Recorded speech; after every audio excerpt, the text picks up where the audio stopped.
I'm planning to try and beat a Pokemon game with every single Pokemon ever.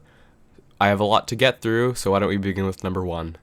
Bulbasaur is a Grass-type starter in Generation 1, and is commonly considered the best for your playthrough, but I think that for this challenge, Squirtle will be better because of its wider move pool and water typing. Speaking of which, Bulbasaur's poison typing is purely defensive, as it learns no poison-type attacking moves. In fact, it has nothing that can hit the ghost poison types for neutral damage, but some notable moves are Razor Leaf, Sleep Powder, Body Slam, and Sword Stance. It's pretty easy to tell what the final moveset will be. My guess is that the early game will be super easy, as Bulbasaur has an advantage against the first 3 gyms, but it'll fall off in the end, with Agatha being a tough challenge. Let's find out. Few things to get out of the way before we start. In the description, I'm linking a Pokédex tracker so you can see which Pokemon I've done so far. Also, I was very sick when I wrote this script, so that line's not very accurate, but if I sound bad, that's why. And you should subscribe so you can track my super long journey. Anyway, let's get into our first playthrough in Generation 1. The early game is fairly easy. The rival is mostly a coin flip, and while I do need to get level 13 to learn Vine Whip, after I do that, Vine Whip one-shots both of Brock's Pokemon. In Mount Moon, the Super Nerd is easy because it's Pokemon have low special defense, and I do get Screeched, but Leech Seed against the coughing manages to keep me alive. Next is the second gym leader, Misty. Misty uses an X-Defend on Staryu, and it goes down in 2 Vine Whips. And I land a Leech Seed and a Poison Powder on Starmie, and then a few Vine Whips later, I take it down. Next is the rival on Nugget Bridge. What I'm calling Crit Geodo gets way too many crits, which gets me down to 14 health, and it hits a few sand attacks. I spend too much time trying to poison Charmander, and so I lose. The thing is, though, my HM Pokemon accidentally win the fight, so I have to reset back to Route 3 and do the whole Mount Moon Misty section again. I make sure to save this time before the rival fight. So, Crit Geodo's first, and it gets another crit. Twice. Attempt 3.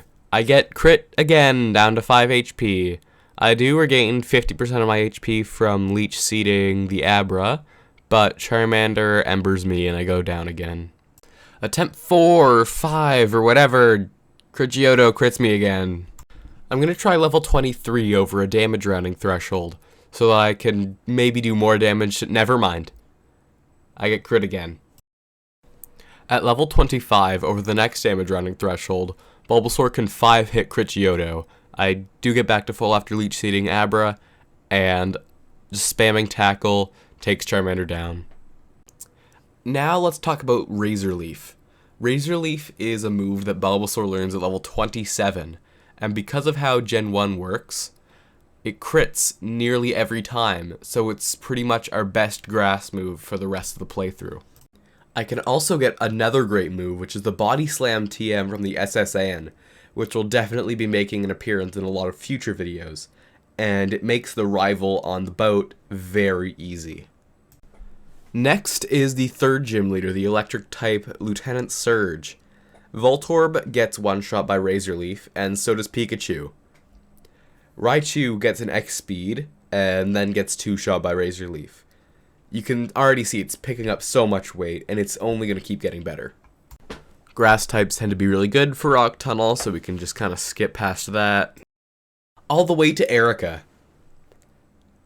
Victory Bell, because the AI has to use Poison Powder because it thinks it's super effective, which lets us stack the attack badge boost with Growth, and then it immediately gets reset by level up. But it's easy, the Tangela goes down in a couple hits, and Vileplume also has to use Poison Powder.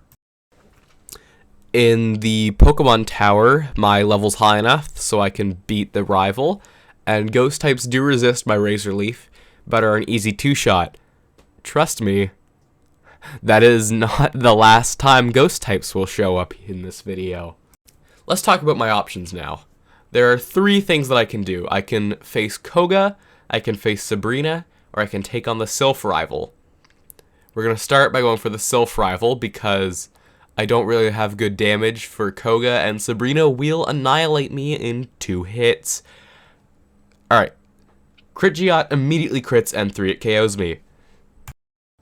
Our strategy here is now we're going to grab the Swords Dance TM from the Sylph building and teach it over growth. I sleep Crit and use Swords Dance. It almost immediately wakes up and crits me.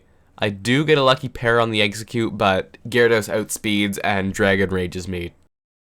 Attempt 3, Crit stays asleep, and I sweep through nearly everything, but then they get hit by a Psychic type move by Alakazam, and die to the Charizard.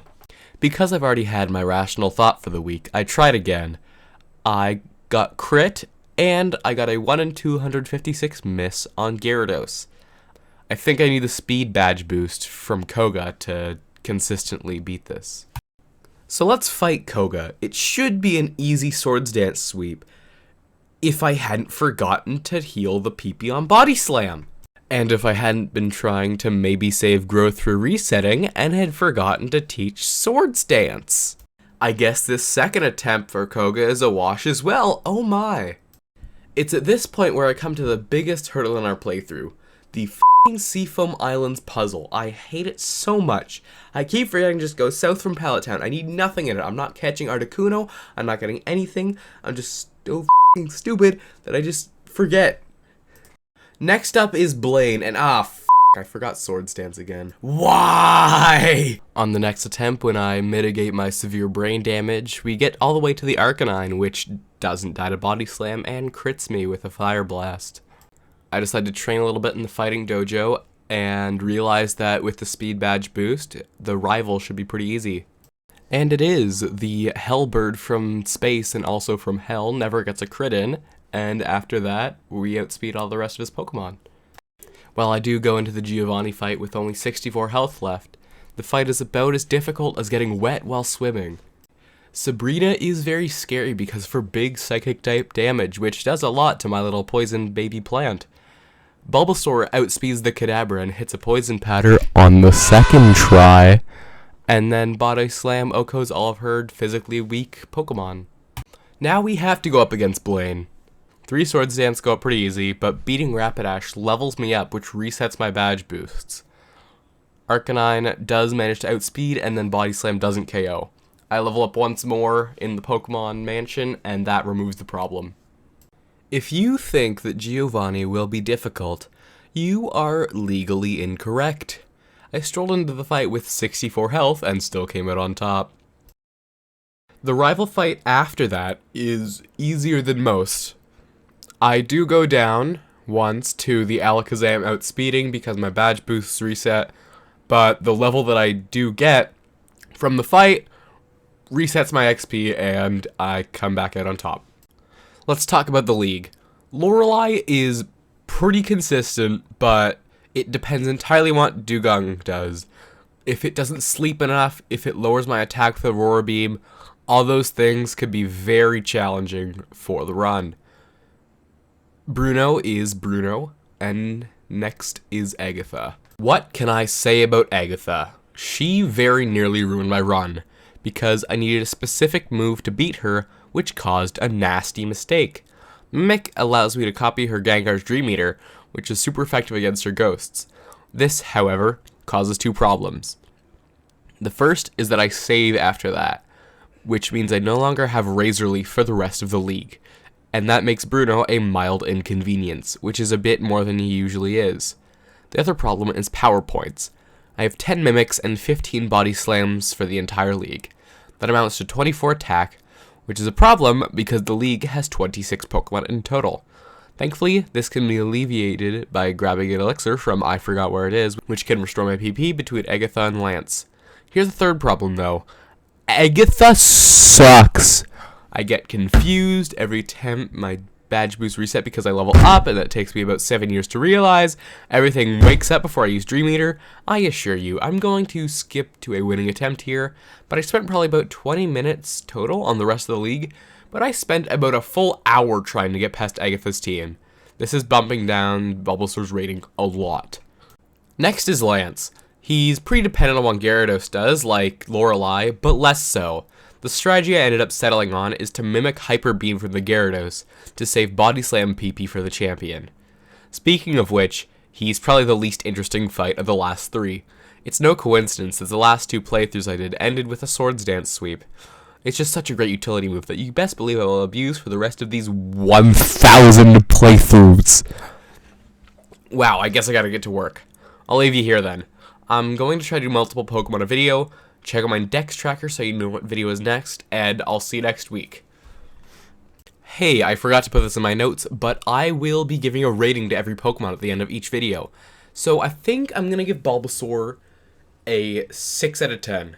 Early game was incredible, very easy, and the mid game was alright, but at Koga, we kind of fell off a little bit, and we were kind of relying on the one strategy, and it didn't work against Agatha, which lost us a lot of time, and it made it a lot harder.